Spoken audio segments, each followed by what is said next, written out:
Hello 12 CBSE students. So இன்னைக்கு physics chapter 1ல இந்த டாப்பிக்கோட concept தான் நம்ம வந்து டிஸ்கஸ் பண்ண போகிறோம். என்ன topic? Torque on a dipole in a uniform electric field. So இந்த டாப்பிக்கில் போகிறதுக்கு முன்னாடி ஃபர்ஸ்ட் நமக்கு டைபோல்னா என்னன்னு தெரிஞ்சிருக்கணும். ஸோ டைபோல் அப்படின்றது என்னது? Two equal and opposite charges separated by a small distance. So ரெண்டு ஈக்குவல் சார்ஜஸ் இருக்கணும், but they should have a what negative and positive sign மாறி மாறி இருக்கணும். And they have to separated by a small distance, ஒரு சின்ன டிஸ்டன்ஸ்னால separate ஆகிருக்கணும். சரிங்களா? இதுதான் electric dipole அப்படின்னு சொல்லுவாங்க. இந்த எலக்ட்ரிக் டைபோலுக்கு ஒரு டைபோல் மொமெண்ட்டும் இருக்கும். சரிங்களா? So dipole moment p vector is equal to q into 2a அப்படின்னு இதோட ஃபார்முலாவை நம்ம சொல்லுவோம்.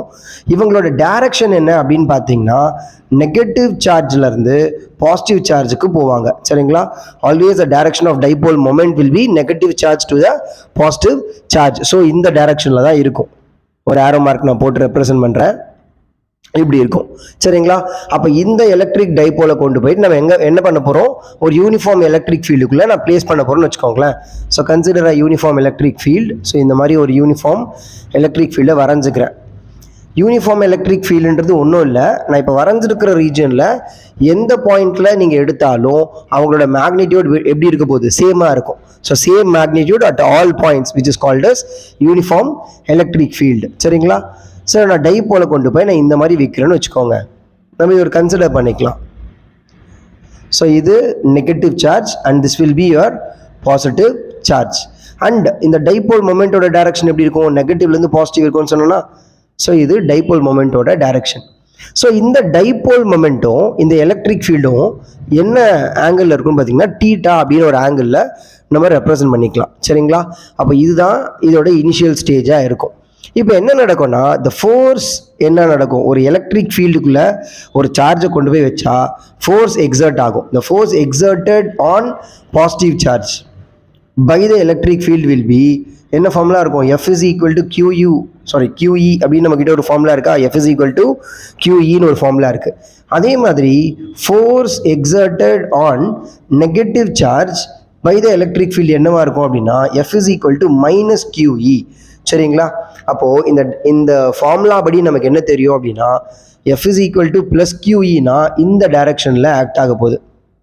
ஓகேவா? இதுக்கு பின்னாடி ஒரு பெரிய கான்செப்ட் இருக்குங்க, புரிஞ்சுக்கோங்க. அண்ட் இங்க the force is going to be act in this direction opposite to the electric field. Force எப்படி இருக்க போகுது? Force acting on the negative charge is going to be opposite to the electric field. அப்போ F is equal to minus QE அப்படின்னு எடுத்துக்கிறோம். சரிங்களா? இது புரியுதா பாருங்க. ஸோ நல்லா புரிஞ்சுக்கோங்க. ஒரு பாசிட்டிவ் சார்ஜ் மேலே ஒரு ஃபோர்ஸ் ஆக்ட் ஆகுது. எங்கே? ஒரு எலக்ட்ரிக் ஃபீல்டுக்குள்ளே ஒரு சார்ஜை வச்சுருக்கீங்க, பாசிட்டிவ் சார்ஜை வச்சுருக்கீங்க. அங்கே ஃபோர்ஸ் எப்படி இருக்கும் அப்படின்னா, along the direction of the electric field. இது நல்லா ஞாபகம் வச்சுக்கோங்க, நிறைய எம்சிக்யூஸ்க்கு இது தேவைப்படும். சரிங்களா? அதே மாதிரி ஒரு பாசிட்டிவ் சார்ஜை வச்சுருக்கீங்கன்னு வச்சுக்கோங்களேன். பாசிட்டிவ் சார்ஜை எலக்ட்ரிக் ஃபீல்டுக்குள்ள வச்சா ஃபோர்ஸ் எப்படி ஆக்ட் ஆகும்னா, ஆப்போசிட் டு த எலக்ட்ரிக் ஃபீல்டாக இருக்கும். இது புரிஞ்சுது உங்களுக்கு?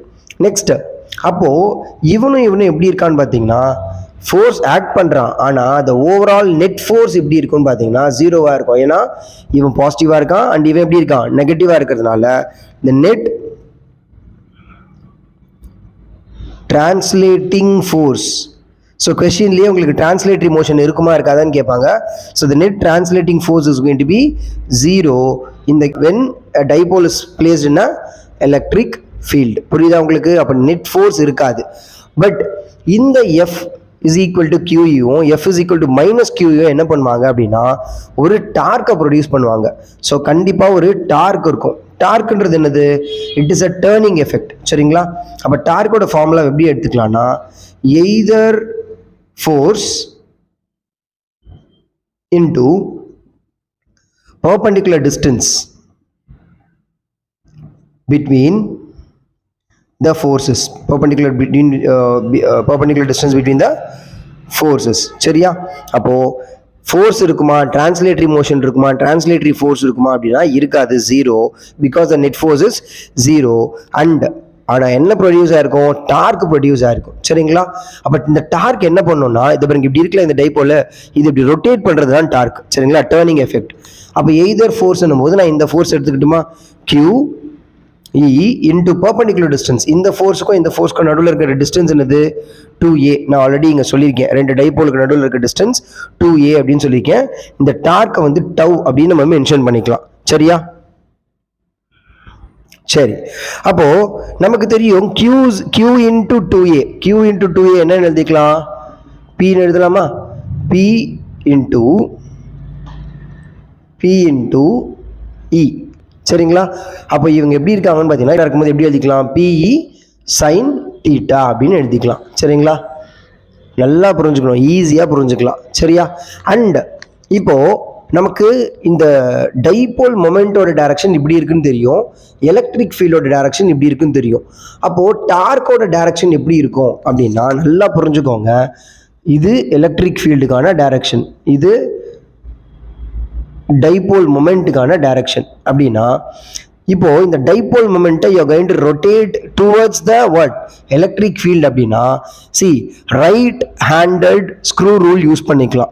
அப்போது இதுதான் உங்களோட டார்க்காக இருக்குது. இது பாருங்க, இந்த பாமோட டைரக்ஷன் வந்து இந்த பாமில் இருக்க டைரக்ஷன் வந்து எலக்ட்ரிக் ஃபீல்டை மென்ஷன் பண்ணும். இது உங்களோட what டைபோலா.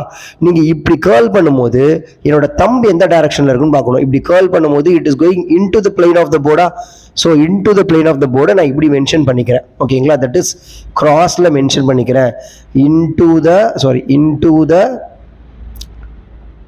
Plane of the board. இங்கே நான் போர்டில் போடுறதுனால போர்ட் நீங்கள் பேப்பரில் எழுதும் போது into the plane of the பேப்பர்னு எழுதிக்கோங்க. சரிங்களா? அப்போது எந்த ரூல் யூஸ் பண்ணுறோம்? ரைட் ஹேண்டட் ஸ்க்ரூ ரூலை யூஸ் பண்ணுறோம். நல்லா புரிஞ்சுக்கோங்க. சரிங்களா? ஸோ இது வரைக்கும் உங்களுக்கு புரிஞ்சுதா? நெக்ஸ்ட், இப்போ இந்த டைபோலை நான் இங்கே ரிலீஸ் பண்ணுறேன். சரிங்களா?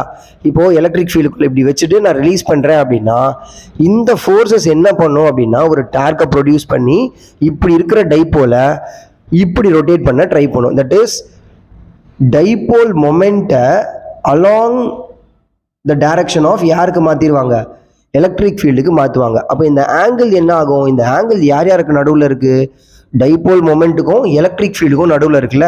அப்போது ரெண்டு பேருக்கும் நடுவில் இருக்கிற ஆங்கிள் என்ன ஆகிடும்? 0 டிகிரியாக மாறிடும். நல்லா புரிஞ்சுக்கோங்க. இப்படி ஆகிடும். எலக்ட்ரிக் ஃபீல்டு இந்த டைரக்ஷனில் இருக்கும், டைபோல் மொமெண்ட் இப்படி இருக்கும். இது -q, இது +q. ஸோ இவங்க ரெண்டு பேரும் ஒரே டைரக்ஷனில் இருக்கிறதுனால ஆங்கிள் என்ன ஆகிடும்? 0 இருக்கிறதுனால tau is equal to PE sin 0 gives you what? 0. அப்போ டார்க் இருக்குமா? இருக்காது. டார்க்கு எங்கே இருக்காது? when the dipole moment is aligned along the direction of the electric field, the torque will be 0. எப்போ டார்க் மேக்ஸிமமாக இருக்கும்? அப்போது டார்க் எப்போ மேக்ஸிமமாக இருக்குன்னா PE sin 90 degree. That is electric field இந்த டைரக்ஷனில் இருக்குது, உங்களோட டைபோல் மொமெண்ட் இப்படி வச்சுருக்கீங்க அப்படின்னா, டைபோலை இப்படி பிளேஸ் பண்ணியிருக்கீங்க அப்படின்னா 90 டிகிரியா, sin 90 gives you 1. So you can expect what? Maximum torque. So maximum torque will be at the angle of 90 degree perpendicular-ஆக இருக்கணும். சரியா? இப்போ இதெல்லாம் தான் இந்த கான்செப்டில் நம்ம புரிஞ்சுக்க போகிறோம். ரொம்ப சிம்பிள். ஃபஸ்ட்டு இந்த ஃபார்முலா ஞாபகம் வச்சுக்கோங்க. tau is equal to PE sin theta. ஏன்னா நமக்கு ஃபார்முலாஸில் வரப்போகுது. அண்ட் P வேல்யூ என்னது? Q2A. ஞாபகம் வச்சுக்கிட்டிங்களா? அண்ட் எங்கே டார்க் இருக்காது? when the dipole moment is along the direction of the electric field, you can expect no torque at there. and maximum torque எப்போ இருக்கும்? 90 டிகிரியில் இருந்தால். யார் யார்? டைபோல் மொமெண்ட்டும் எலக்ட்ரிக் ஃபீல்டும் 90 டிகிரியில் இருந்தால் டார்க் will be maximum. புரியுதா உங்களுக்கு? தேங்க்யூ.